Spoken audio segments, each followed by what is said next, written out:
Okay, guys, what is up? My name is Marcellus, and today I'm going to bring you a Gotham episode 3 review. I think the title of this episode was called Balloonman, and that was a very appropriate title since the whole episode was a police chase of the Balloon Man. Basically, for a quick plot rundown, Selena and Jim's relationship kind of got sketchy because she tried to lock him in a sewer. She didn't have the valuable information that Jim wanted at the moment, and she couldn't give it to him. So he kind of basically said, get out of my face. Then the Balloon Man is a person that was handcuffing corrupt officials or politicians to a weather balloon, and they would fly up in the air and die, basically, before they came crashing down. So the whole episode was a chase of him, and they end up finding the guy. And when they did find him, I wasn't too interested of the chase of the Balloon Man, the whole this and that. The only thing that kept me interested in this episode towards the end was that Cobblepot, the Penguin, had came back to Gotham.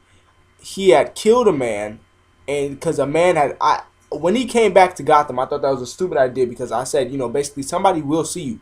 Somebody's on the streets and they know that you're supposed to be dead. So that's crazy. And when somebody pointed him out, I was like, finally, that's something realistic. He kills that dude. Then he goes to work for an Italian restaurant where he gets an opportunity to kill another dude. And then, we get back to the balloon chasing dude.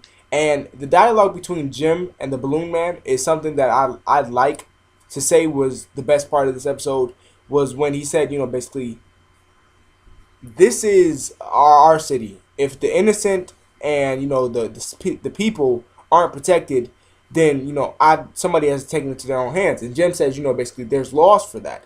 And he's saying, what are laws to people? What are laws for if the people that are enforcing them are corrupt?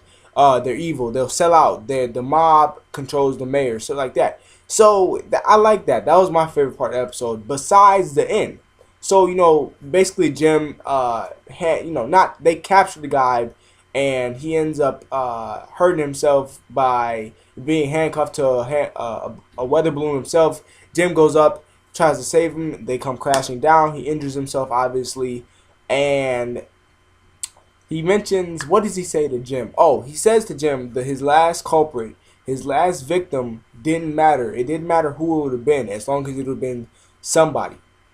And he was sending out a message. And then we get young Bruce Wayne. We have a couple scenes of him in dialogue in this episode. And, of course, they're pushing Bruce to be Batman too early. Bruce doesn't turn Batman into, I believe, in his 20s. And they're pushing this dude so far already. Not himself. The writers are pushing him to become Batman and foreshadowing it so hard that it hurts. Him conquering fear, waving his hand over the candle, being so interested in this and that. Now, of course, he'd be interested in what's happening with Gotham, but in this one scene, Alfred comes in, basically mentions that the Blue Man is captured. And he says, finally criminals can sleep easy. And Bruce mentions that he is a criminal for killing other people. And then Alfred walks out, I believe, and the news says, at this point, who will protect Gotham? And then the camera just fades into Bruce and it zooms in. And I'm like, oh man, they're pushing it too hard already. But at the end of the episode, Jim goes back to his girl, and they're basically saying, we need some drinks. And then, bam, somebody's knocking on the door. Dun, dun, dun, dun. The music starts playing. Very good OST right there. And then Cobblepot is at Jim Gordon's door. A really good ending to an episode. Solid. Kind of boring in the middle.